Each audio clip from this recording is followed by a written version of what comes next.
आज भाद्र कृष्ण अमावस्या का शनिवार का दिन। अब चातुर्मास्य का ये उत्तरार्ध है। अंतिम पक्ष 15 दिन का बचा हुआ है। हमारे धर्म ग्रंथों में उत्तरार्ध का बड़ा महत्व रहा है। चाहे वेद हो, चाहे भागवत हो, गीता हो या रामचरितमानस हो, उत्तरार्ध में ज्ञान का वर्णन सब ग्रंथों में मिलता है। रामचरितमानस का उत्तरकांड पूरा वेदांत परक है। वेदों में भी जो ज्ञान कांड है वो वेदों के अंतिम शीर्ष अध्याय हैं। इसी तरह ये चातुर्मास्य भी अब उत्तरार्ध की ओर प्रवेश कर रहा है, तो ये अपने पूर्वार्ध से ज़्यादा प्रभावी है। अब ये जो अंतिम 15 दिन हैं, इनका हम सभी को बड़ी एकाग्रता से लाभ लेना चाहिए। इस अंतिम 15 दिन के पक्ष में पौराणिक दृष्टि से भी विभिन्न उत्सव, विभिन्न त्यौहार और हमारे सद्गुरुदेव द्विपीठाधीश्वर जगतगुरु शंकराचार्य जी महाराज का जन्म जयंती का भी महोत्सव इस उत्तरार्ध में हम लोगों को प्राप्त होता है। भगवान गणेश प्राप्त होते हैं, भगवान शिव की आराधना प्राप्त होती है, अनंत चतुर्दशी प्राप्त होती है और चातुर्मास्य की पूर्णता पे सीमोल्लंघन की विधि प्राप्त होती है। और उस सीमोल्लंघन के एक दिन बाद हमारे सद्गुरुदेव की पुण्यतिथि भी हमें प्राप्त होती है। उस पुण्यतिथि जो कि 9 सितंबर आश्विन कृष्ण द्वितीया, तदनुसार 9 सितंबर को यहाँ समाधि स्थल में पूज्य महाराजा श्री की एक बहुत विशिष्ट समाराधना, वार्षिक समाराधना यहाँ संपन्न होगी, जिसमें पश्चिमामनाय द्वारका शारदा पीठ के जगतगुरु जी महाराज, ज्योतिष पीठाधीश्वर जगतगुरु शंकराचार्य जी महाराज, ब्रह्मचारी सुबुद्धानंद जी और अग्नि पीठ के आचार्य महामंडलेश्वर ब्रह्मचारी रामकृष्णानंद जी महाराज और भी पूरे भारत से जगह जगह से आए हुए संत महात्मा विद्वान और एक विशाल भंडारा यहाँ उस दिन समायोजित है। आप सभी क्षेत्रवासियों से, गुरु भाइयों से, बहनों से इस चातुर्मास्य समारोह समिति की ओर से हमारा निवेदन है कि आप सभी अधिक से अधिक संख्या में पधारें और पूज्य महाराजा श्री की समाराधना में ऐसे अद्वितीय अपूर्व गुरु जो कि 21वीं सदी की सर्वोच्च आध्यात्मिक विभूति और इतने बड़े बड़े अपूर्व कार्य उन्होंने किए, जो 100 वर्ष तो एक मानवीय गणना है। महाराज जी का तो एक एक दिन हम लोगों के 100 वर्ष के बराबर था। इस तरह उन्होंने जो दिव्य 100 वर्ष अपने जीवन में जो कार्य किए हैं, ऐसे अपूर्व कार्य हैं जो कई शताब्दियों में नहीं हो सकते। तो ऐसे हमारे सद्गुरुदेव की जन्म जयंती और पुण्यतिथि, इन दोनों में अधिक से अधिक संख्या में हम सभी यहाँ उपस्थित हों। और जैसा कि पहले भी हमने कहा कि धर्म के नाम पर हम लोग कुछ नहीं कर रहे हैं। अगर वर्णों के धर्म को देखा जाए तो वो तो बहुत कठिन है। सामान्य धर्म भी हम लोगों से नहीं हो पा रहा है। जो वस्त्र एक पहली सीढ़ी होती है, वो वस्त्र भी हमारे इतने दूषित हैं कि हम लोगों ने अंग्रेज़ों का अनुसरण करते हुए जो पैंट शर्ट और ये सब पहने हुए हैं, ये सब अत्यंत दूषित वस्त्र हैं। इसमें आप शुद्धि की कहीं से भी अपेक्षा नहीं कर सकते। और अर्थ तो इस पूरे देश का ही अशुद्ध हो गया है। मनुस्मृति कहती है कि सबसे बड़ा अशौच अर्था शौच है। कितने ही आप मिट्टी से नहाते रहो, 10-10 बार हाथ धोते रहो, घर में अगर अशुद्ध पैसा आ रहा है तो कोई काम की शुद्धि नहीं है।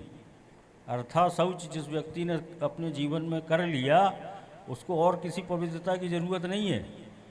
ये हमारे गुरुजी महाराज जी भी कहते थे और मनुस्मृति तो बड़े दहाड़ के कहती है। तो ऐसी भयंकर अशुचिता के बीच में जब हमें एक शुचिता प्राप्त परंपरा आचार्यों की प्राप्त है, तो कम से कम उनका दर्शन लाभ लें, उनकी वाणी सुने, तो थोड़ा बहुत मुंह दिखाने लायक तो रहेंगे हम लोग ऊपर। जैनों के चातुर्मास में 1-1 करोड़ की बोली लगी है, तब उनको वो चातुर्मास का घट मिला है। अरे यहाँ तो 1 पैसा चढ़ाने नहीं कहता कोई आपको, आने की बात है। और सारी सुविधा जब महाराज श्री ने यहाँ उपस्थित कराई है, भोजन तक की सुविधा, हर सुविधा। लेकिन अब अगर हिंदू इस तरह उदासीन रहेंगे तो फिर कैसे क्रांति हो सकती है? कैसे गौ हत्या को फिर हम लोग बंद करा सकेंगे? ये सब बातें हैं, गंभीर बातें हैं। इन्हीं सब के लिए ये अब बाकी और 15 दिन है, तो अधिक से अधिक उत्साह के साथ आएँ। और लगभग प्रत्येक वक्ता कहता है कि अपने मानव जीवन को कृतकृत्य करें। तो ये सब कारण हैं कि यहाँ बैठने से ही कुछ थोड़ा बहुत धर्म लाभ का हम लोग अनुभव कर पाते हैं। अन्यथा आजकल का मानव जीवन तो पग पग में इतना अशुद्धिपूर्ण हो रहा है कि कभी कभी फिर लोगों को जो ग्लानि होती है, तो उस ग्लानि को दूर करने के लिए ये सभाएं हैं, सत्संग के अवसर हैं। इसका अधिक से अधिक लाभ लेना चाहिए। अब पूज्य महाराज श्री को हम लोग श्रवण करेंगे। ओम सजयति सिंधुर्वदनो देवो यत्पादपङ्कजस्मरणं वासर्मणिरिव तमसां राशीन्नाशयति विघ्नानां नारायणसमारम्भां शङ्कराचार्यमध्यमाम् अस्मदाचार्यपर्यन्तां वन्दे गुरुपरम्पराम्। अनन्तश्रीविभूषितजगद्गुरु श्रीमदाद्य शङ्कराचार्य भगवत्पादस्थापितमर्यादा पोषणपरायणाः परापरविद्या विद्योतितान्तःकरणाः गोमतीतीरवासिनः पश्चिमां नायद्वारका शारदापीठाधीश्वराः अनन्तश्रीविभूषितजगद्गुरु शङ्कराचार्य श्री सदानंद सरस्वती स्वामीवर्याः विजयन्ते तनाम। धर्म की अधर्म का, प्राणियों में विश्व का, गोमाता की गोहत्या, धर्म सम्राट जगद्गुरु शंकराचार्य भगवान की, धर्म सम्राट द्वारका शारदा पीठाधीश्वर महाराज की, ज्योतिरीश्वर भगवान की, सिद्धेश्वर भगवान की, जगदम्बा महारानी की। हर हर महादेव। ओम विश्वं दर्पण दृश्यमाननगरी तुल्यं निजान्तर्गतं पश्यन्नात्मनि मायया बहिर्बोधभूतं यथा निद्रया यः साक्षात् कुरुते प्रबोधसमये स्वात्मानमेवाद्वयं तस्मै श्रीगुरुमूर्तये नमः। इदं श्रीदक्षिणामूर्तये तद्दिव्यमव्ययं धाम सारस्वतमुपास्महे यत्प्रसादात् प्रलीयन्ते मोहान्धस्तं तच्छटः। ॐ नमः परमहंसास्वादितचरणकमलजन्मकरन्दाय भक्तजनमानसनिवासाय श्रीरामचन्द्राय। श्रीराम जय जय राम।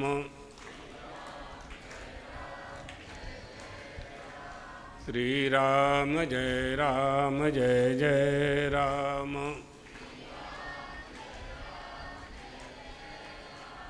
श्री राम जय जय राम।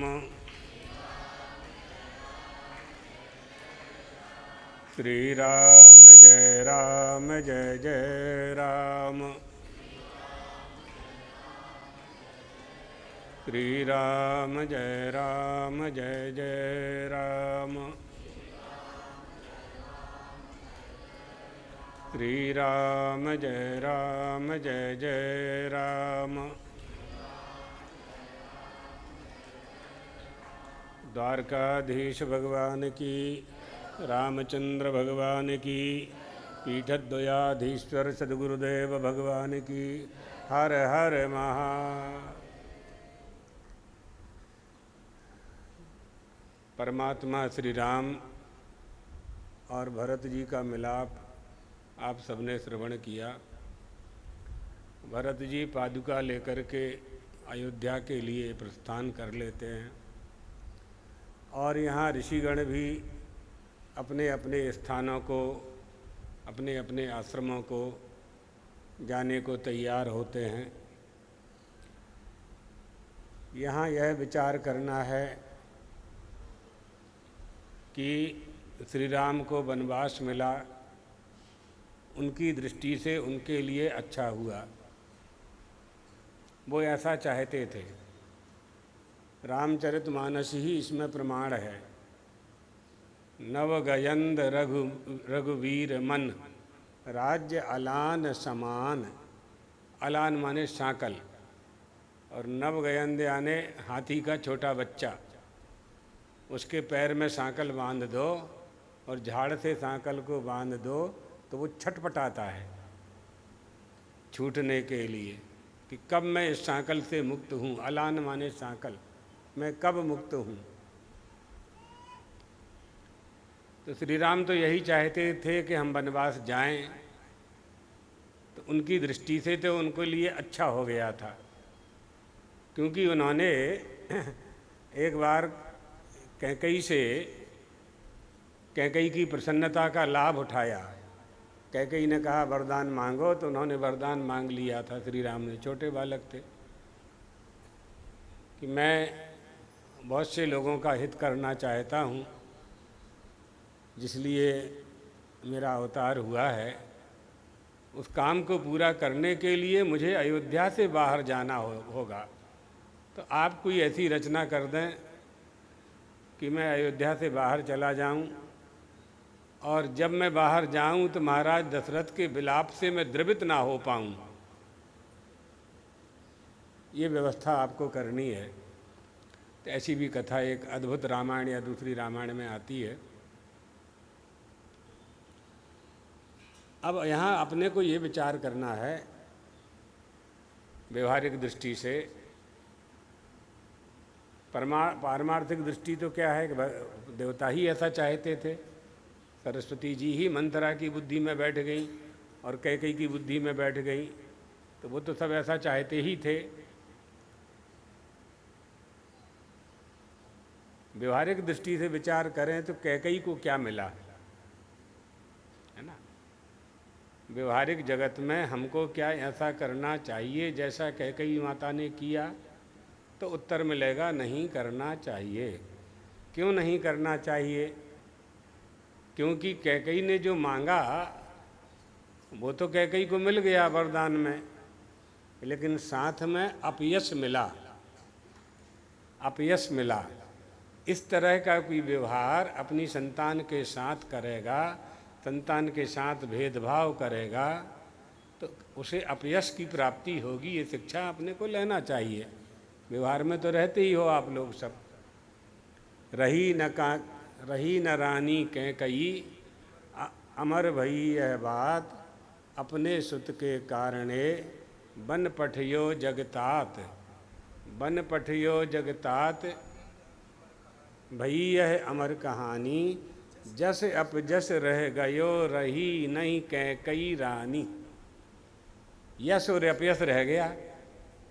कैकेयी रानी तो रही नहीं, जाना पड़ा, महाराज दशरथ भी चले गए, वो भी चली गई, श्री राम तो अभी भी हैं, लेकिन अपयश लग गया उनको, कलंक लग गया कि अपने शुद्ध को राज्य देने के लिए जिनको प्रजा परमात्मा मानती थी, ऐसे परमात्मा स्वरूप श्री राम को 14 वर्ष के लिए कंटकाकीर्ण वनवास में भेज दिया। ये भेद बुद्धि ही हमारा आध्यात्मिक पतन है और अभेद बुद्धि आध्यात्मिक उत्थान है। हमारे गुरुदेव ने आध्यात्मिक उत्थान मंडल की रचना की है। तो आध्यात्मिक उत्थान क्या है? अभेद बुद्धि ही आध्यात्मिक उत्थान है, हमारी उन्नति। 2 भाई थे, एक बड़ा भाई था, एक छोटा था। दोनों के एक एक बेटे थे। दोनों भाइयों में बड़ा प्यार आपस में। बड़ा भाई बाजार गया, बाजार से आते समय 2 आम के फल ले आया। एक आम का फल बड़ा था और एक छोटा था। तो पहले लोग बड़े बड़े कुर्ता पहनते थे, जब्बा, लंबे लंबे हाथ वाले, घुटनों तक के वाले। तो दोनों जेब में एक एक आम रखा और घर आया। आंगन में जैसे ही पहुंचा तो दोनों बच्चे कमर पकड़ कर के झूम गए, ताऊ जी कुछ लाए होंगे, ताऊ जी कुछ लाए होंगे। तो उन्होंने कुर्ता के जेब में से आम के फल निकाले। तो बड़ा आम का जो फल था अच्छा वाला, वो अपने बेटे को दे दिया और छोटा फल छोटे भाई के बेटे को दे दिया। छोटा भाई मकान के छत पर से देख रहा था कि बड़े भैया ने आम के फल देने में भेदभाव किया है, अपने बेटे को बड़ा दिया है, मेरे बेटे को छोटा दिया है। उतर के नीचे आया छोटा भाई और बड़े भाई से कहा कि भैया अब अपना बंटवारा हो जाना चाहिए, संपत्ति का भाग हमें कर लेना चाहिए। क्यों? नहीं, अब ठीक नहीं है साथ में रहना। अरे क्या हो गया, क्या गलती हो गई? तो उसने कहा कि आप 2 आम लेकर के आए और बड़ा आम आपने अपने बेटे को दिया, छोटा आम मेरे बेटे को दिया, तो ये आपने ठीक नहीं किया। तो बड़े भाई ने कहा कि अगर मैं छोटा तेरे बेटे को दे देता और बड़ा तेरे बेटे को दे देता और छोटा मेरे बेटे को देता, तो यही प्रश्न मेरी पत्नी कर सकती थी, तो ये तो प्रश्न बना ही रहेगा। कहा नहीं भैया, आपको आम ला करके माँ को देना थे, माँ उनके टुकड़े कर करके पूरे घर में देती, लेकिन आपने यह भेद दृष्टि से दिया कि ये मेरा बेटा है और ये छोटे भाई का बेटा है। तो बड़े भाई ने कहा इसमें दोष क्या है, वो मेरा बेटा है और ये तेरा बेटा है। तो छोटे भाई ने कहा नहीं भैया, आपने बहुत गलत किया है। क्या गलत किया है? अभी तक मैं ये समझता था कि दोनों ही बेटे आपके हैं, आज आपने ये तय कर दिया कि ये मेरा बेटा है और ये तेरा बेटा है, अब साथ में रहना ठीक नहीं है। ये होता है भेद बुद्धि के कारण। घर के घर टूट जाते हैं भेद बुद्धि से। महाराज अयोध्या का घर टूटते टूटते बच गया श्री राम के कारण, और श्री राम तो क्या, भरत जी के कारण। हकीकत तो ये है, वास्तविकता यह है। अगर भरत जी राज्य स्वीकार कर लेते तो भरत जी के झूठे राज्य को श्री राम तो स्वीकार करते नहीं, झूठी आसन पर क्यों बैठते। और छोटे भाई को क्षत्रियों के राज्य में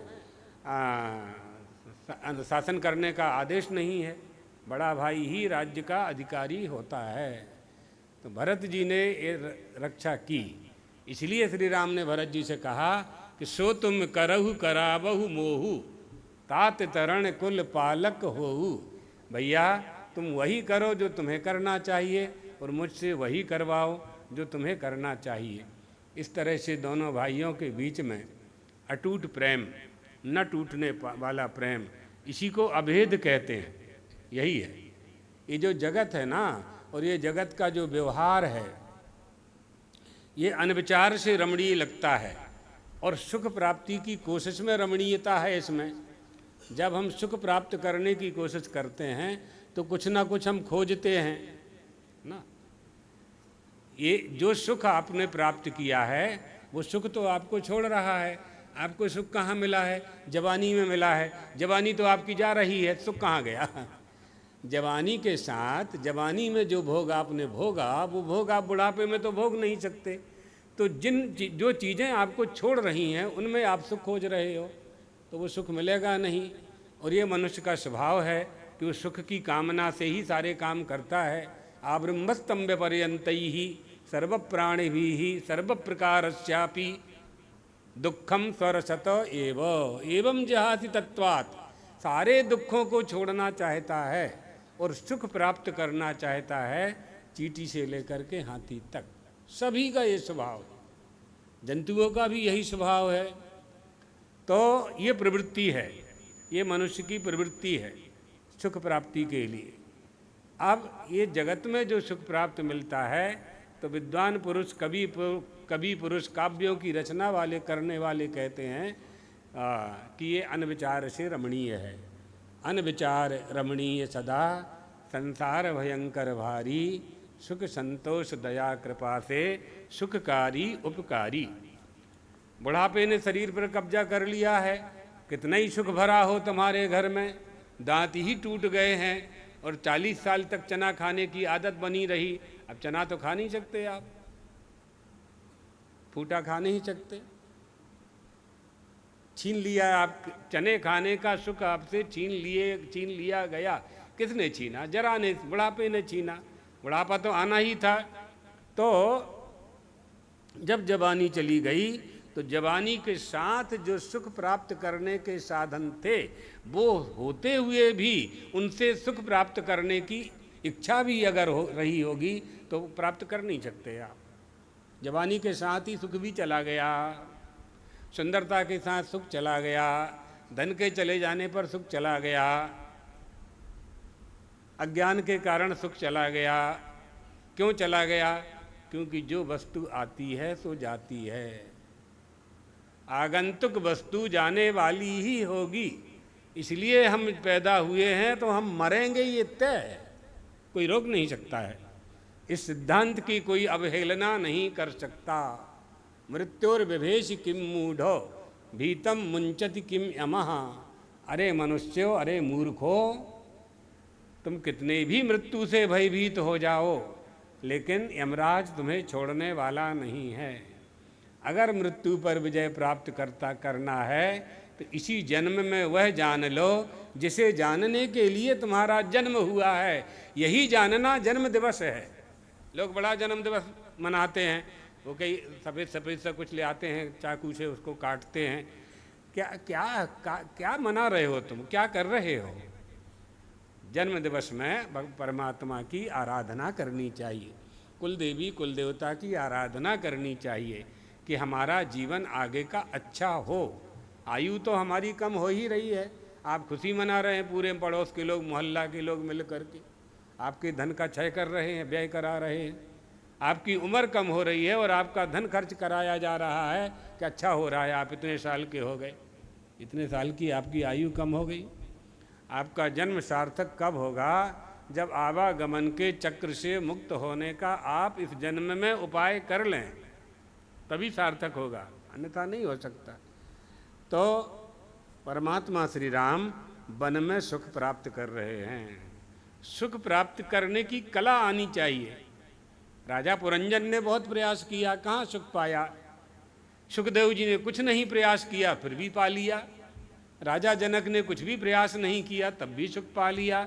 निषाद ने कुछ भी प्रयास नहीं किया, तब भी सुख पा लिया। श्री राम खुद चल करके उसके घर में गए, उससे नाव मंगवाई, केवट से नाव मंगवाई। सबरी ने कुछ नहीं किया, केवल गुरु की आज्ञा का पालन किया। भगवान को स्वयं चल करके जाना पड़ा, सबरी के आश्रम में जाना पड़ा। कहाँ सुख है? कहाँ सुख है और तुम कहाँ खोज रहे हो? सबरी का सुख सबरी के आश्रम में था। वहाँ भजन करते करते उस आश्रम का जो फल था, उस फल के स्वरूप, परिणाम स्वरूप श्री राम का आगमन हुआ। गुरु की आज्ञा थी, तुम यहीं रहना, छोड़ना नहीं, आश्रम नहीं छोड़ना। नहीं छोड़ा। रोज झाड़ू लगाती थी, रोज रास्ते से कांटे साफ करती थी, राम आएंगे राम आएंगे राम आएंगे, एक भजन है ना, ये बात है। तो वन में ही सुख खोज लिया श्री राम ने, कंद कंद मूल फल में सुख खोज लिया, गोदावरी में सुख खोज लिया, वृक्षों के साथ रहना सीख लिया, जंगल के जो पशु थे, जानवर थे, हिरण मृग आदि, उनके साथ उनको आनंद आने लगा। आनंद प्राप्त करने की कला आनी चाहिए, यही बात। इसलिए वेदांत कहता है वयम स्वयं आनंद स्वरूपा अज्ञानेन आनंदस्य भोक्ता संजाता। हमारा ये देह आनंद स्वरूप ही है, लेकिन हम अज्ञान से आनंद के भोक्ता हो गए। जब भोक्ता हो गए तो भोग्य वस्तु अलग हो गई, हम अलग हो गए, तभी जीवत्व आया। जीवत्व आया तो संसारित्व आया, संसारित्व आया तो संसार तो सांप जैसा सरकता है, संसरति इति संसारः, सांप सीधा नहीं चलता है, प्रायः सांप टेढ़ी ऐसे ऐसे चलते हैं, बस ये संसार भी ऐसे ही चलता है। जिसको आपने रुपया दिया वही खा के बैठ गया तुम्हारा रुपया, और दे दो, हो गया, पैसा भी गया, आदमी भी गया, धन भी गया, और जो व्यक्ति तुम्हारा मित्र था वो मित्रता भी चली गई। धन ना देते तो कम से कम मित्रता तो बनी रहती। आपने सोचा कि इसका काम बन जाए, इसका कल्याण हो जाए, इसकी व्यवस्था बन जाए, दया कर दी आपने, दे दिया, उसने इस पर विचार नहीं किया, यही कृतज्ञता है। कर्जा लेने वाले जो हैं मुंह छिपा करके फिर घूमते हैं कि मिल ना जाए तो मांग लेंगे। इसलिए क्या लेना है और क्या देना है, संसार में आए हैं तो व्यवहार का भी ठीक से ज्ञान होना चाहिए। तो यहाँ भरत जी आ जाते हैं अयोध्या, नंदीग्राम पहुँच करके पादुकाओं को सिंहासन पर रख देते हैं, उनका राज्याभिषेक कर देते हैं, जटा बलकल धारण करके नंदीग्राम में निवास करते हैं। भरत जी ने माने पादुकाओं को राज्य का भार सौंप दिया। और 116वें सर्ग में ऋषियों का चित्रकूट छोड़ करके दूसरे आश्रम में चले जाना। जो ऋषि लोग आए थे वो भी दर्शन करके श्री राम को नमस्कार करके चले गए। उन सब ऋषियों के चले जाने पर रामचंद्र जी को बहुत से कारण ज्ञात हुए और उन्होंने सोचा कि अब यहाँ रहना ठीक नहीं है, आगे कहीं रहने का स्थान देखा जाए। बहुत बड़ा जंगल था, कुछ दिन ऋषियों के आश्रम 14 साल व्यतीत करना थे ना, तो कहाँ एक ही जगह तो क्या व्यतीत करें, चलें आगे बढ़ें। तो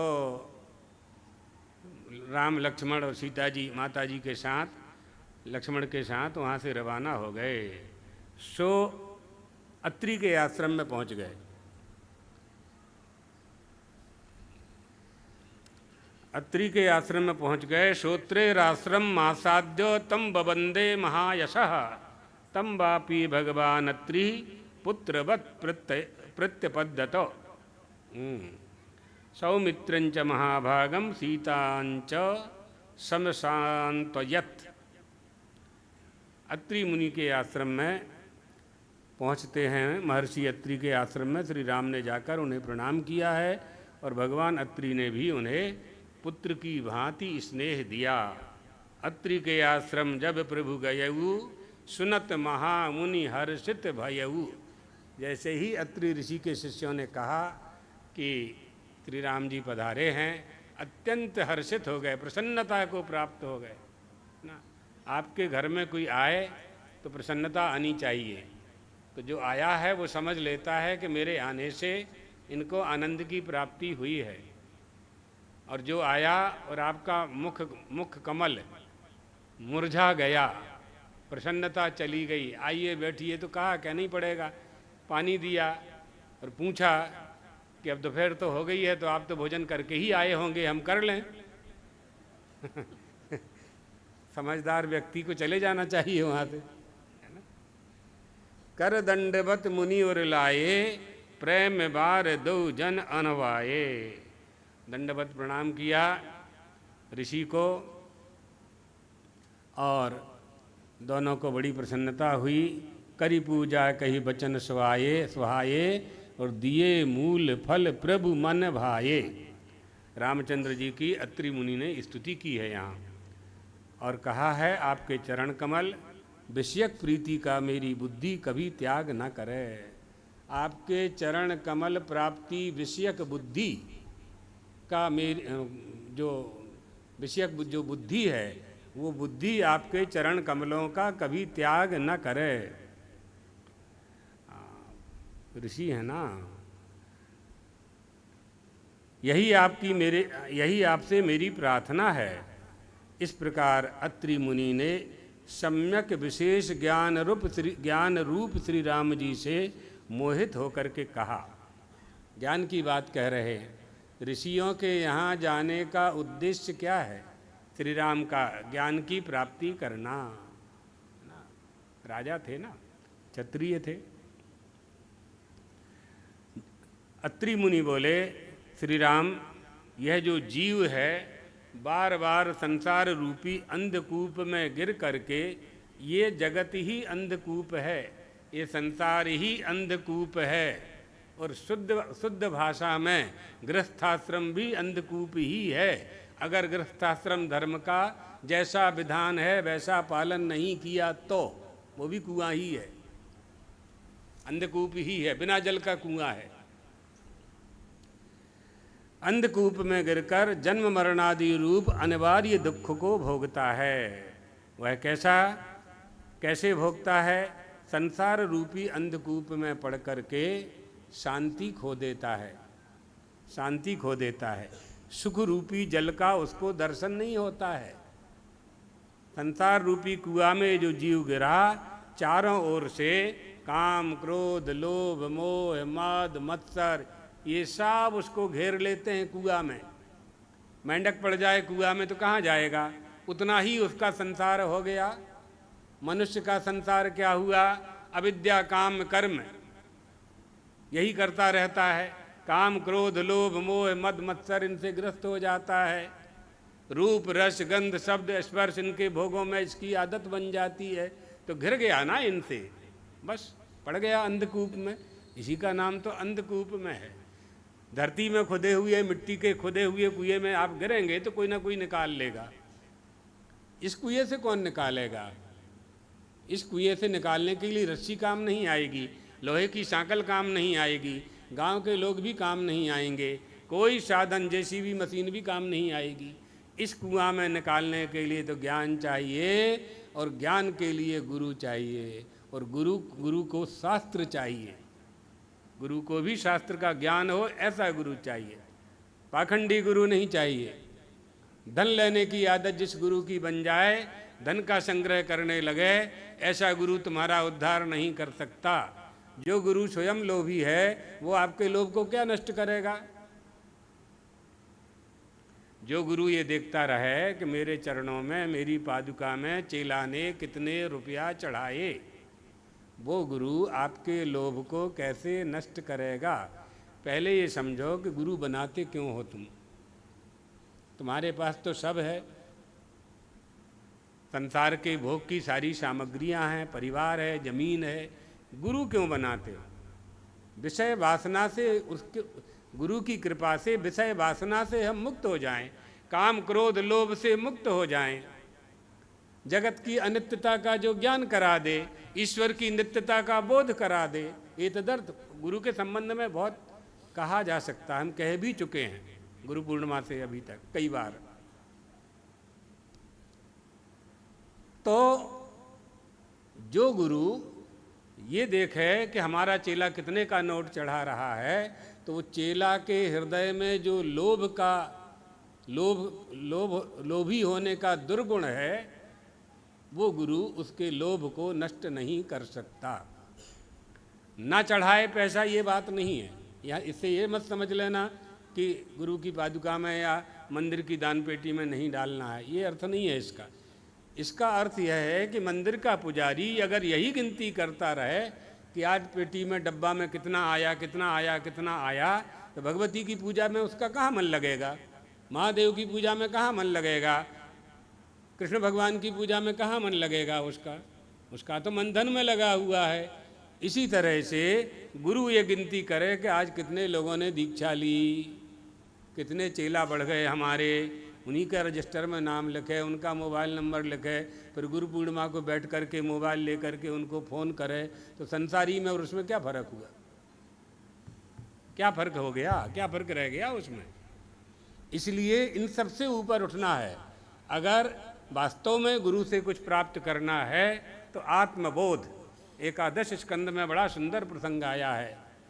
कहा है कि अच्छा गुरु मिल जाए तो उससे क्या मांगना चाहिए, है ना, श्रीमद् भागवत में। तो आत्मबोध प्राप्त करना है तो काम क्रोध लोभ मोह मद मत्सर रूप रस गंध शब्द स्पर्श, इन सब ने घेर लिया। वो कुएं में गिरे हुए संसार रूपी कूप में पतित हुए इस जीव को सब ने घेर लिया। श्रीमद् भागवत में भी बड़ी सुंदर आख्यायिका है, भवाटवी का वर्णन, संभवतः पंचम स्कंद में, पंचम स्कंद में बड़ा सुंदर वर्णन है भवाटवी का। रघुगण को भरत जी की जनक भरत जी उपदेश देते हैं। हाँ, जड़ भरत का जो तीसरा जन्म था जो भरत जी का, उनकी ख्याति जड़ भरत के नाम से थी। तो सौराष्ट्र शौवीर देश का एक राजा जा रहा था कपिल मुनि के आश्रम में ज्ञान प्राप्त करने के लिए। तो राजा लोग चलते तो पालकी में चलते थे, तो पालकी को 4 कहार ढो रहे थे। उसमें एक कहार के शरीर में कुछ गड़बड़ी हुई, अस्वस्थ हुआ, तो 3 कहार से तो पालकी चल नहीं सकती थी। चौथा कहार खोजने लगे तो जड़ भरत वहाँ दिखाई पड़े। मस्त थे महात्मा, अलमस्त रहते थे, कोई चिंता नहीं, कोई फिक्र नहीं। कहीं कारण धम धूसर मोट, न घर की चिंता है ना, अपने महाराज जी बैठे ना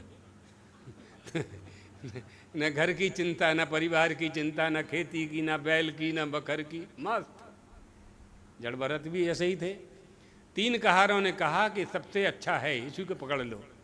पकड़ करके उसको पालकी में जोत दिया। अब वो चलें तो देख करके चलें, महात्मा थे, चींटी न मर जाए। अच्छा, पालकी ढोने का उनको अभ्यास भी नहीं था, क्या करें बेचारे। राजा की आज्ञा। तो जब वो ऊट पटांग पैर रखने लगे तो पालकी हिली। पालकी के हिलने के कारण राजा की निद्रा भंग हुई। निद्रा भंग हुई तो उन्होंने पालकी का पर्दा खोला और कहा, अरे तुम कौन हो, क्या कर रहे हो? तो 3 कहारों ने कहा कि महाराज हम तो ठीक चल रहे हैं, ये जो नया चौथा कहार आया है पालकी ढोने वाला, यही गड़बड़ कर रहा है। तो पर्दा उठा करके राजा ने देखा तो भरत जी से कहा, अरे तुम देखने में तो बड़े पीबर मोटे हो, लेकिन तुमसे चला भी नहीं जाता है, तो क्या हम तुम्हें ठीक कर दें? तो भरत जी ने राजा की तरफ देखा, जी आप हमको ठीक कर सकते हो, क्योंकि आप राजा हैं, हम प्रजा हैं, आप ठीक कर सकते हैं। लेकिन आप ये बताइए कि किसको आप ठीक करेंगे? हमको ठीक करेंगे कि हमारे आत्मा को ठीक करेंगे? अपने आप को ठीक करेंगे कि अपने आत्मा को ठीक करेंगे? ठीक करने वाला कौन है और जिसको ठीक किया जा रहा है वो कौन है? इतनी ज्ञान की बात राजा रघुगण ने सुनी, विचार करने लगे कि साधारण पुरुष तो नहीं है। तो पालकी से उतर गए। उतर करके उनको नमस्कार किया, हाथ जोड़ करके प्रार्थना की, मैं चंद्रमा से, सूर्य से, इंद्र से भयभीत नहीं होता, मेरे द्वारा किसी ब्राह्मण का अपमान न हो जाए, मुझे बड़ा भय लगता है, मुझे क्षमा कर दीजिए प्रभु, आप कौन हैं? तो परिचय हुआ आपस में, कहाँ जा रहे हैं? कपिल मुनि के यहाँ जा रहे हैं। क्यों जा रहे हैं? आत्मज्ञान प्राप्त करने के लिए जा रहे हैं। रघुगण ने कहा, 100 जन्म तक कपिल मुनि के आश्रम में जाते रहोगे, तब भी तुम्हें आत्मज्ञान नहीं हो सकता, क्योंकि राजन तुम्हें राजा होने का अभिमान है। शौवीर, सौराष्ट्र सिंधु शौवीर का राजा होने का अभिमान है। ये अभिमान तुम्हारे ज्ञान में प्रतिबंधक है। तुम्हें कभी आत्मज्ञान नहीं हो सकता। क्या उपाय है, कैसे आत्मज्ञान हो सकता है? तो भरत जी ने कहा, रहु गणै तत्तपसा न याति न चेज्जया निर्वपणाद् गृहाद् वा न छंदसा नैव जलाग्निसूर्यैर् बिना महत्पाद रजोभिषेकम। राजन, जो ज्ञान तुम प्राप्त करना चाहते हो वो तपस्या से प्राप्त नहीं होगा, यज्ञ से प्राप्त नहीं होगा, जप से प्राप्त नहीं होगा, तप से प्राप्त नहीं होगा, मंत्र से प्राप्त नहीं होगा। कैसे होगा, कैसे प्राप्त होगा? क्या है अंतिम पद? महत्पाद रजोभिषेकम। महापुरुषों के चरणों की रज जब तक मस्तक पर धारण नहीं करोगे तब तक वह आत्मज्ञान आपको प्राप्त नहीं हो सकता। बिना महत्पाद रजोभिषेकम, महान पुरुषों के चरणों की रज जब तक मस्तक पर नहीं गिरेगी, साधु संतों की जब तक सेवा नहीं करोगे, ज्ञानियों का आदर नहीं करोगे, राजा होने के अहंकार को ढोते रहोगे। राजन, तुम जानते हो जिस पालकी में तुम बैठे हो उसका निर्माण कैसे हुआ है? जिस धरती पर तुम चल रहे हो वो धरती क्या है? जो ये ढोने वाले जो कहार हैं, जो तुम्हारी पालकी को ढो रहे हैं, वो कहार कौन हैं और तुम कौन हो? राजन, तुम जानते हो। तुम दंड देने वाले कौन हो और जो दंड तुमसे प्राप्त करता है वो कौन है? आइए, वो कौन है? नहीं जानते तुम? राजन, ये जो भगवान ने पैर दिए हैं चलने के लिए ही दिए हैं, लेकिन ये बात समझनी है कि कौन किसको चला रहा है और कौन चल रहा है। इन दोनों बातों का तुम्हें ज्ञान नहीं है। तुम केवल राजा हो, अपने आप को राजा मान करके मुनि के आश्रम में जाकर उनसे तुम ज्ञान प्राप्त करते हो, तो राजा होने का अहंकार ही औंधा घड़ा है। राजा होने का अहंकार तुम्हारे मस्तक को औंधा कर देता है। औंधे घड़े में कितना ही पानी डालो जाएगा ही नहीं, जाएगा ही नहीं। इसी तरह से अहंकार के कारण, राजा होने के अभिमान के कारण कपिल मुनि का जो भी ज्ञान है वो तुम्हें प्राप्त हो नहीं सकता है। इसलिए तुम आत्मज्ञान से वंचित हो। कपिल मुनि की प्राप्ति हो जाने पर भी ज्ञान की प्राप्ति नहीं हो पा रही है। अगर तुम्हें ये ज्ञान हो जाए कि नाम और रूप ये उपाधि है और जो तुम देख रहे हो ये सब उपाधि है, जो नहीं दिखाई पड़ रहा है उसका नाम तत्व है। पृथ्वी का निर्माण कैसे हुआ है? पृथ्वी का निर्माण कैसे हुआ है? आकाश से वायु हुई है, वायु से अग्नि उत्पन्न हुई है, अग्नि से जल पैदा हुआ है, जल से पृथ्वी हुई है, पृथ्वी से अन्न हुआ है, अन्न से पुरुष हुआ है। आकाश कहाँ से हुआ है? आत्मनः आकाशात् सम्भूता, आकाशात् वायो, परमात्मा से ही आत्मा से आकाश हुआ है, आकाश से वायु, ये क्रम है। तो पृथ्वी पर चलने वाला कौन है? पृथ्वी पर चलने वाला ये पांच भौतिक देहधारी, जिसे तुम मनुष्य कहते हो, जिसे तुम राजा रघुगण कहते हो, ये मिट्टी के सिवाय कुछ भी नहीं है। ये जो चार कहार तुमको ले जा रहे हैं ये भी मिट्टी से ही निर्मित हैं, धरती से ही निर्मित हैं, क्योंकि मिट्टी से ही गेहूँ चावल चोखा का निर्माण होता है, अन्न का निर्माण होता है, अन्न से रस रक्त मांस मज्जा शुक्र शोणित आदि का निर्माण होता है, उसी से मनुष्य का जन्म होता है। तो मिट्टी के सिवाय क्या है? मिट्टी से ही अन्न की उत्पत्ति होती है, मिट्टी की उत्पत्ति जल से होती है, जल की उत्पत्ति वायु से होती है, वायु की उत्पत्ति आकाश से होती है, और अन्न से ही सारे संसार की सृष्टि होती है। वो सारी सृष्टि धरती में पैदा होती है, वृक्ष भी धरती में पैदा होता है, जिस वृक्ष को काट करके लकड़ी बना करके लकड़ी से पालकी बनाई गई है वो मिट्टी के सिवाय क्या है? जो लकड़ी, जिसे आप लकड़ी कह रहे हैं, वो मिट्टी के सिवाय क्या है? कुछ भी नहीं है। जिसे आप घड़ा कह रहे हो, माटी का घड़ा कह रहे हो, वो मिट्टी के सिवाय क्या है? जिसको आप दिया कह रहे हो, कुल्हड़ कह रहे हो, वो मिट्टी के सिवाय क्या है?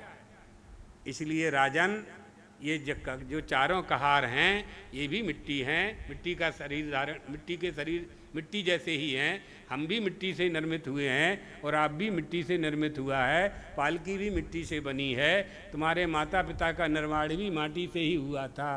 कौन किसको ढो रहा है? कौन किसको ढो रहा है? कौन पालकी पे बैठा है? कौन धरती पर चल रहा है? जो चलने, धरती पर चलने वाली, धरती क्या है? मिट्टी है। तो मिट्टी मिट्टी पर चल रही है, मिट्टी ही मिट्टी पर चल रही है। प्रविष्टान्य प्रविष्टानी तथा तेसु चतेष्वहम। मिट्टी में घड़ा है कि घड़े में मिट्टी है? घटत ध्वंस होगा तो कहाँ जाएगा? घट फूटेगा तो कहाँ जाएगा? उपादान में ही जाएगा। तो मृतिका ही उसका उपादान था। वाचारंभण विकारो नाम ध्येयम, यही वाचारंभण है। तो नाम रूप की उपाधि से ऊपर उठना है। हम संसार को 5 प्रकार से जानते हैं: अस्ति, भाति, प्रिय, नाम, रूप। अस्ति भाति प्रिय सिंधु में नाम रूप जंजाल, लखते ही आत्मस्वरूप निज है तत्काल निहाल। अस्ति भाति प्रिय ये सत है, नाम और रूप ये जंजाल है, इससे दूर होना है। अस्ति भाति प्रियम रूपम नाम चेत्यसम पंचकम आद्यत्रय ब्रह्म रूपम नाम रूप जगद्वयम। नाम रूप की उपाधि में अनविचार से रमणीयता सिद्ध करके हम उसका, मनुष्य उसका भोग करता है। भोगते भोगते 100 वर्ष का हो जाता है, तत्व ज्ञान प्राप्त नहीं कर पाता है। अगर ज्ञान प्राप्त भी कर लेता है तो दूसरों को सुनाने के लिए प्राप्त करता है। हम जगत में विद्वान के रूप में हमारी प्रसिद्धि हो, ये तदर्थ अध्ययन करता है, आत्मकल्याण के लिए नहीं करता।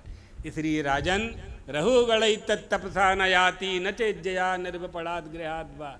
रहुगढ़, 100 जन्मों तक तुम कपिल मुनि के आश्रम में जाते रहोगे, आत्मज्ञान कभी प्राप्त नहीं हो सकता जब तक संतों की चरण रज, जिन संतों ने आत्म साक्षात्कार कर लिया है, जिन्होंने ब्रह्म साक्षात्कार कर लिया है, जो आत्मज्ञानी हो गए हैं, उनके चरणों की धूल जब मस्तक पर पड़ेगी, माने उनको नमस्कार करोगे, उनको साष्टांग प्रणाम करोगे और वो नारायण कह दें, आशीर्वाद कह दें, सिर पर मस्तक पर हाथ रख दें। रखवाना नहीं है जबरदस्ती। हमारे गुरुजी के पास लोग बड़े ज़बरदस्ती रखवाते थे हाथ। वहाँ त्रिपुरालय में एक व्यक्ति आया, गुरुजी ने आशीर्वाद दे दिया, आप कहे सिर पे हाथ रख दो, सिर पे। तो गुरुजी ने अमरूद दिया था उसको, फल। तो गुरुजी ने कहा ये अमरूद वापस कर दे, हम हाथ रख देते हैं। ऐसा कांपने लगा, थर थर। छत्तीसगढ़ का था छत्तीसगढ़ का था कि नहीं गुरुजी ठीक है। गुरुजी ने कहा हमने मन से आशीर्वाद दे दिया, हम अपने आप हाथ रखें तो ही तुम्हें कुछ मिलेगा, रखवाने से नहीं मिलेगा। हैं? हाँ, एक भी कहते हैं, हाँ एक और आया था, सही कह रहे हैं। वो कहे अच्छा वाला आशीर्वाद दो।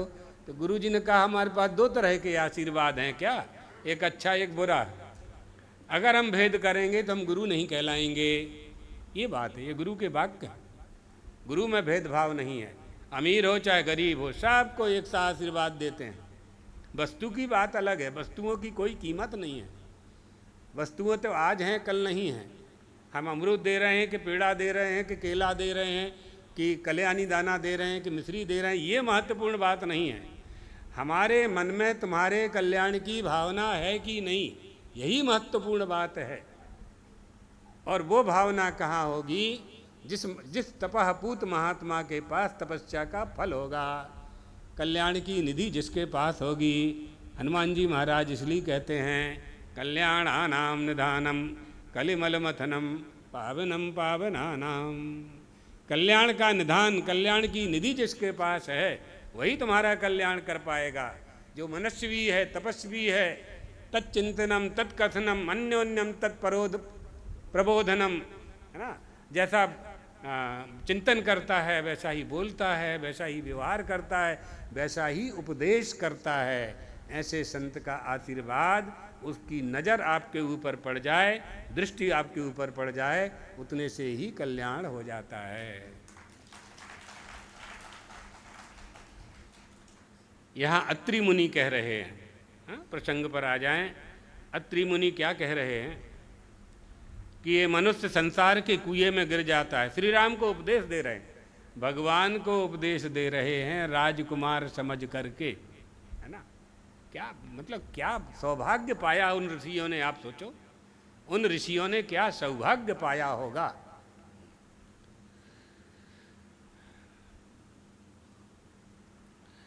श्री राम कुआं के चारों, संसार रूपी कुएं में ये गिर जाता है। काम, क्रोध, लोभ, मोह, मद, मत्सर, ये 6 बड़े बड़े विकराल भयंकर पर्वत खड़े हुए हैं। अनेक जन्मों के शुभाशुभ कर्मों के संचित संस्कार रूपी वन में यह कूप में आवृत हो जाता है। उस कूप के एक ओर रोग रूपी राक्षस मुख पसारे हुए जीव को भय देता है। रोग आते हैं ना, रोगा संशमनम, रोग का शमन कैसे हो, अब अभी नहीं सुनाते, यही बताते हैं अभी। हाँ, दुख रूपी मुख पसारे हुए जीव को भय दे रहा है।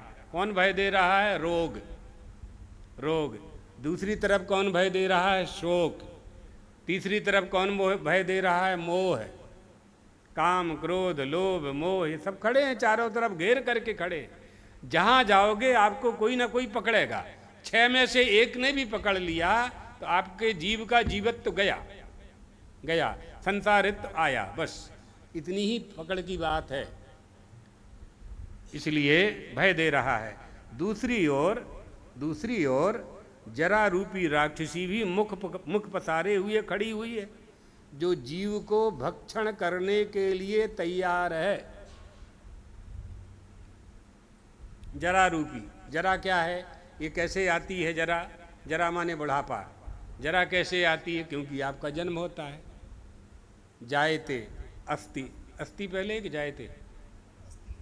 अस्ति जायते वर्धते विपरिणीमते अपक्षीयते विनश्यतीति षड विकाराः भवन्ति।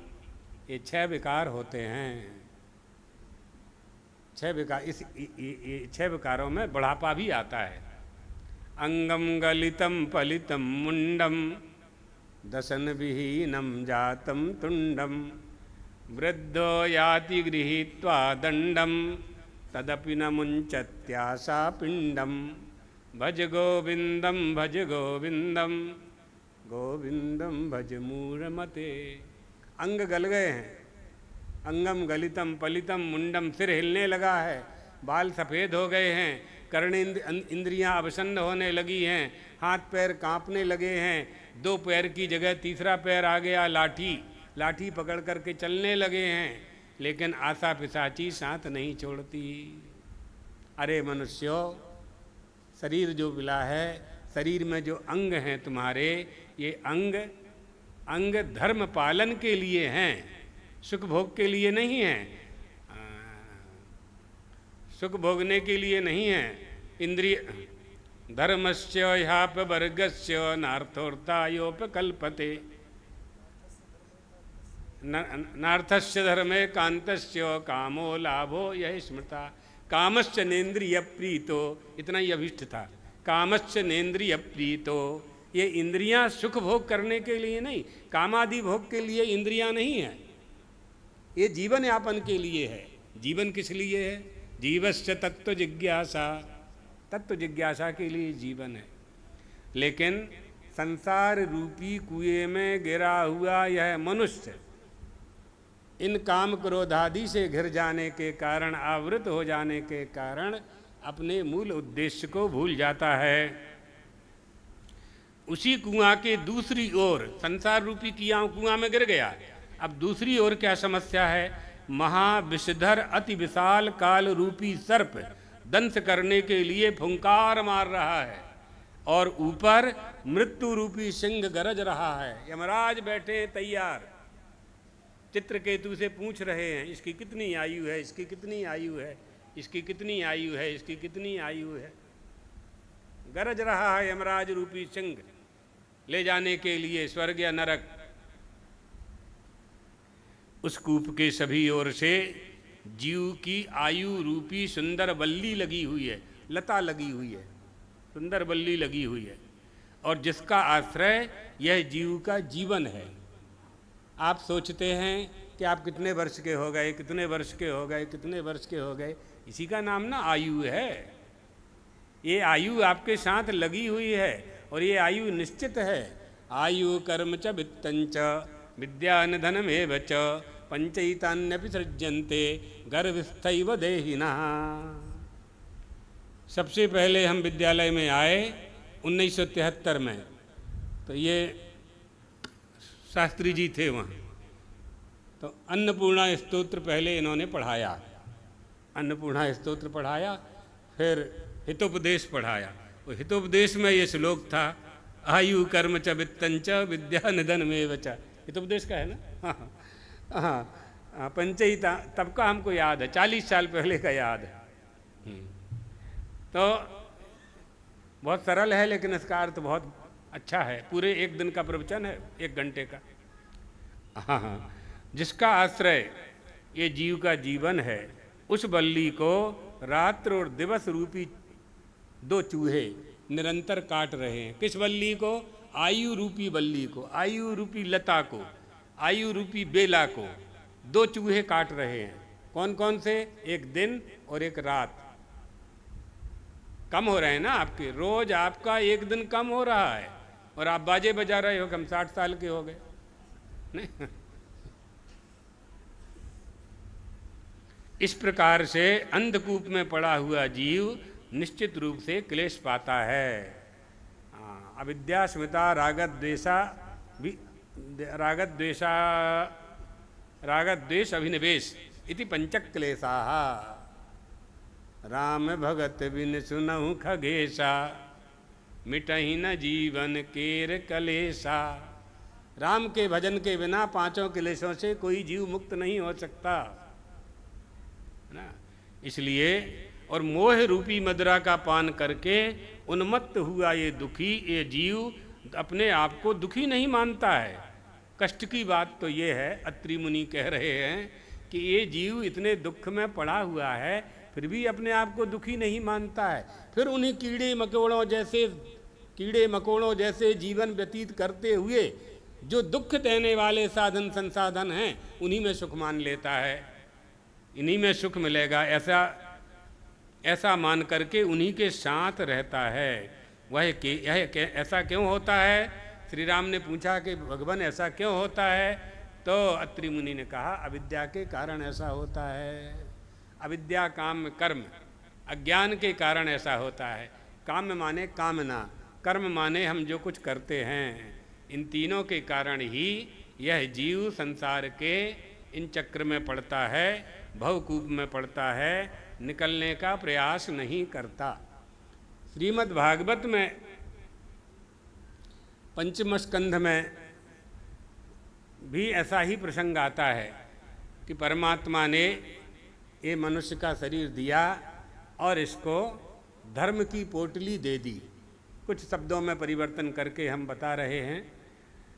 तो धर्म की पोटली दे दी, और धर्म की पोटली दे करके कहा, बेटा तुम मृत्यु लोक में जा रहे हो, संसार में जा रहे हो, वहाँ जा कर के धर्म का व्यापार करना।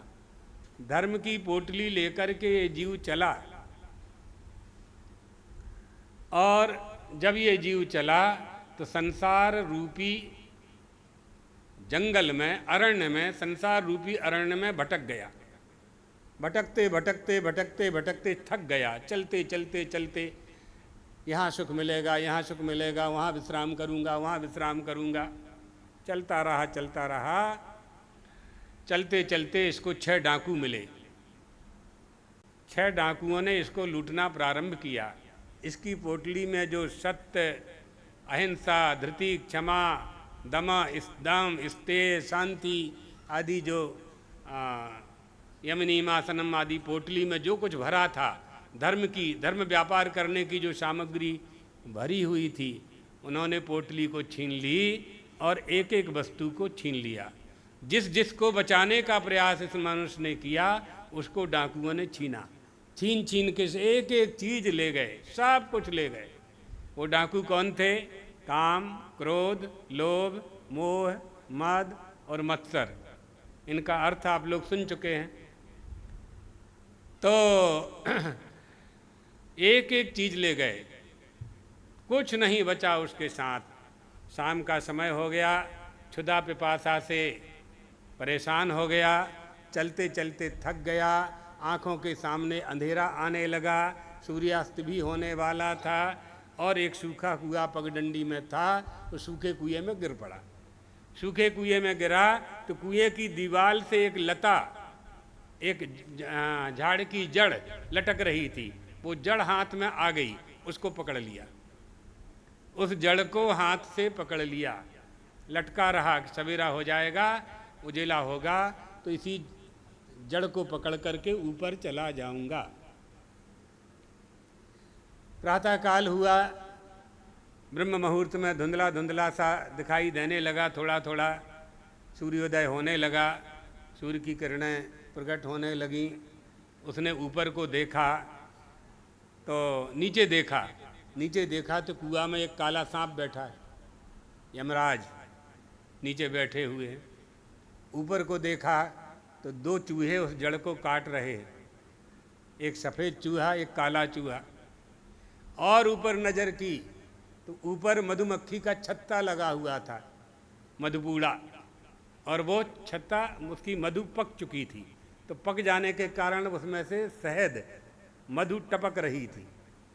तो टपक करके एक, जब ऊपर देखा तो एक मधु की बूंद उसके ओंठों पर पड़ी, तो उसने जीभ बाहर निकाली और चाट ली। फिर ऊपर को देखा तो फिर एक बूंद वहाँ से आई, नीचे गिरी, फिर उसने उसको चाटा। फिर ऐसा क्रम उसका चलता रहा। मधुरता सबको प्रिय है, मधुर वस्तु सभी को अच्छी लगती है। यही क्रम उसने बना लिया। जीभ बाहर निकालता था, ऊपर से मधु की बूंद गिरती थी, उसको चाटता था।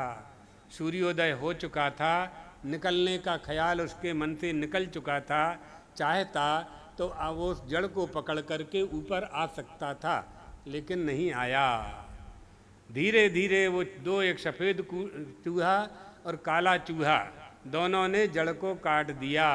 धड़ाम से जड़ के साथ नीचे गिरा और जो काला सांप था उसने डंक दिया, जहर चढ़ा, मृत्यु को प्राप्त हो गया। चाहता तो वो जड़ पकड़ करके ऊपर आ सकता था, नहीं आया।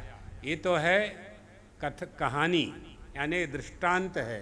दृष्टांत क्या है कि वृक्ष की जिस जड़ को उसने पकड़ा था वो थी उसकी आयु रूपी जड़, और नीचे जो नाग बैठा था वो था यमराज, काल ब्याल खग्रास।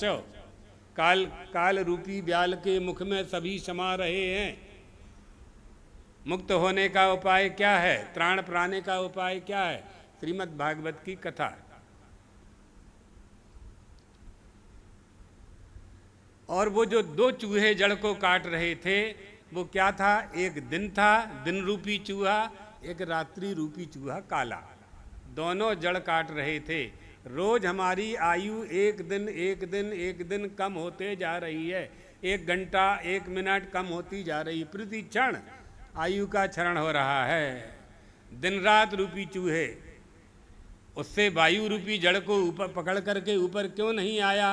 क्योंकि रूप, रस, गंध, शब्द, स्पर्श, ये वासनाओं से युक्त जो शहद टपक रही थी, जो हमने पहले कहा, अनविचार से जो जगत की रमणीयता है, जिस रमणीयता में आकर्षित होकर के ये जीव परमानंद के आनंद को बुला करके विषय आनंद का आनंद प्राप्त करता है, उस मधुरता को चाटता गया, जीभ में उसका स्वाद लग गया, रस के स्वाद में मारा गया, रस के स्वाद में मारा गया, है ना। कल आप निर्विकल्प जी से सुनेंगे, पांच विषय होते हैं, रूप, रस, शब्द, स्पर्श, ये 5 विषय होते हैं। एक रस के स्वाद में वो जो संसारी पुरुष था वो मारा गया। जिसको 5 मिल जाएं तो उनकी क्या गति होगी? कल श्रवण करना आप 5 के 5 का। कुरंग, मातंग, पतंग, भरंग, मीना, हतो, है ना। ये सब पांच एक एक विषय में मनुष्य की मृत्यु हो जाती है। जो पांचों का सेवन कर रहे हैं उनका कहना ही क्या है, कहाँ जाएंगे, कहाँ बचेंगे, कहाँ बचेंगे। इसलिए इनसे अपनी रक्षा करनी चाहिए। दत्तात्रेय जी भगवान ने इन सब को गुरु बनाया, पांचों को गुरु बनाया है ना, पांचों को गुरु बनाया। कुरंग मातंग पतंग भृंग, पांचों को गुरु बनाया दत्तात्रेय जी। हाँ, 24 गुरु बनाए उन्होंने, सबसे शिक्षा ली। थोड़ा सा भी विवेक होता तो सूर्योदय होते ही वह ऊपर आ जाता। अगर हमें ज्ञान हो जाए, भक्ति आ जाए, वैराग्य आ जाए, ज्ञान आ जाए, गीता का ज्ञान हो जाए, भागवत का ज्ञान हो जाए, गुरु के उपदेश को स्वीकार कर लें, गुरु मंत्र की माला कर लें, संसार रूपी कुएं से ऊपर उठ सकते हैं। आयु रूपी बेला को दिन और रात कितना भी काटें लेकिन हम मर नहीं सकते। राजा परीक्षित कहाँ मरे, हम मर नहीं सकते। हमें ऐसा लगेगा कि हम मर गए, घर वालों को ऐसा लगेगा हम इनकी मृत्यु हो गई, लेकिन हमारी मृत्यु नहीं होगी। आना जाना तो पांच भौतिक देह का होता है। इसलिए जड़ भरत ने कहा, रघुगण जो चल रहा है वो कौन है, जो चला रहा है वो कौन है, जहाँ जा रहे हो वो कहाँ जा रहे हो, वो कौन, किसके लिए जा रहे हो, और जो ले जा रहे हैं तुमको वो कहार कौन है, ये पालकी क्या है, ये लकड़ी भी मिट्टी है, ये शरीर भी मिट्टी का है, तुम भी मिट्टी के पुतला बन करके पालकी में बैठे हो, ढोने वाले कहार भी मिट्टी हैं, मिट्टी पर ही तुम चल रहे हो, मिट्टी के ही झाड़ हैं, मिट्टी का ही अन्न है, मिट्टी का ही आटा दाल चावल मिट्टी से ही पैदा होता है। ये पांच भौतिक देह पंच तत्वों के अतिरिक्त है क्या। अरि तारा क्षितिजल पावक गगन समीरा, पंच रचित यह अधम शरीरा। किसके लिए रो रही है तू तारा, किसके लिए रो रही है। ये बाली के लिए। पांच भौतिक देह कढ़ाई में डाल दे, कभी नहीं सड़ेगा, कभी नहीं मरेगा, पड़ा रहेगा, तू रहे इसके साथ। प्रकट सो तनु तब आंगे शोभा, जीव नित्य कहे लगी तुम रोबा। इसका जो जीव था वो तो मेरे पास आ गया है, अब क्यों विलाप करती है, वो तो नित्य है और मैं भी नित्य हूं। दूध में दूध मिल गया, क्यों रो रही हो, क्यों विलाप कर रही हो, है ना। तारा विकल देख रघुराया, दीन ज्ञान हर लीनी माया, क्षितिजल पावक गगन समीरा, पंच रचित यह अधम शरीरा। इसलिए ये पृथ्वी जल तेज आकाश वायु से निर्मित ये देह, पृथ्वी जल तेज आकाश वायु से निर्मित अन्न, पृथ्वी जल तेज आकाश वायु से निर्मित जल, पृथ्वी जल तेज आकाश वायु से निर्मित दूध, दूध से निर्मित दही, दही से निर्मित मक्खन, मक्खन से निर्मित घी, घी से बनी पुड़ी, पृथ्वी से बनी पुड़ी, उसी को तुमने खाया तो पृथ्वी के सिवाय तुम्हारे शरीर में है क्या, मिट्टी है ये ना, मृतिका के सिवाय क्या है। ये समझने की बात है, ये विवेक है। ये विवेक जब मनुष्य को आता है तो फिर मरने के बाद वो समझता है कि ये शरीर की निर्गमन यात्रा है ना, निर्गमन यात्रा। अत्रि भगवान, अत्रि मुनि श्री राम से कह रहे हैं, श्री राम से कह रहे हैं कि श्री राम यह संपूर्ण, हाँ उपदेश पूरा हो गया। श्री राम का संपूर्ण आतिथ्य सत्कार करके लक्ष्मण और सीता का भी सत्कार अत्रि मुनि ने किया। और अत्रि की वृद्धा पत्नी अनसुईया वहाँ आ गई। अत्रि ने उनका परिचय देते हुए कहा, राम एक समय 10 वर्षों तक वर्षा नहीं हुई, उस समय सारा जगत दग्ध होने लगा गर्मी के कारण, उष्णता के कारण। तब अनसुईया ने उग्र तपस्या करके मंदाकिनी की पवित्र धारा प्रवाहित की। इन्होंने 10,000 वर्षों तक तपस्या करके ऋषियों के समस्त विघ्नों का निवारण किया था। यह तुम्हारी माँ के समान है, तुम अपनी पत्नी सीता को इनके पास भेजो और बैठ करके उपदेश ग्रहण करें। यह तुम्हारी माता के समान है। सीता जी को बुलाया गया, यह सुनकर श्री राम ने सीता जी को आदेश दिया, अनसुईया के पास जाने के लिए कहा। सीता जी ने अनसुईया माँ का अभिवादन किया और अपना नाम बता करके, गोत्र बता करके, मैं श्री राम की पत्नी, अयोध्या सब बता करके उनके सामने हाथ जोड़ करके खड़ी हो गईं। तब अनसुईया ने सीता जी को उपदेश दिया। श्री राम जय राम जय जय राम।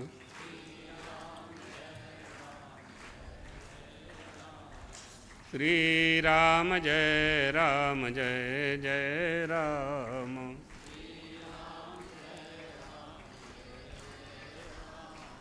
श्री राम जय राम जय जय राम।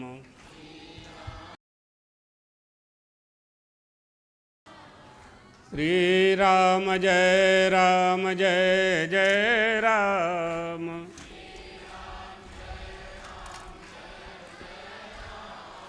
श्री राम जय राम जय जय राम।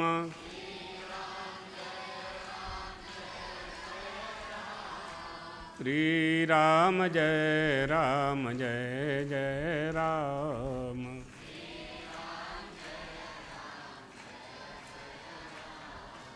श्री राम जय राम जय जय राम।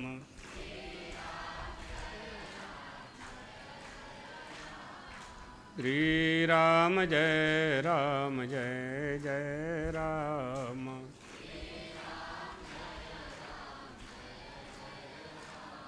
धर्म की अधर्म का, प्राणियों में विश्व का, गौ माता की, द्वारकाधीश भगवान की, पीठद्वयाधीश्वर जगद्गुरु शंकराचार्य सद्गुरुदेव भगवान की।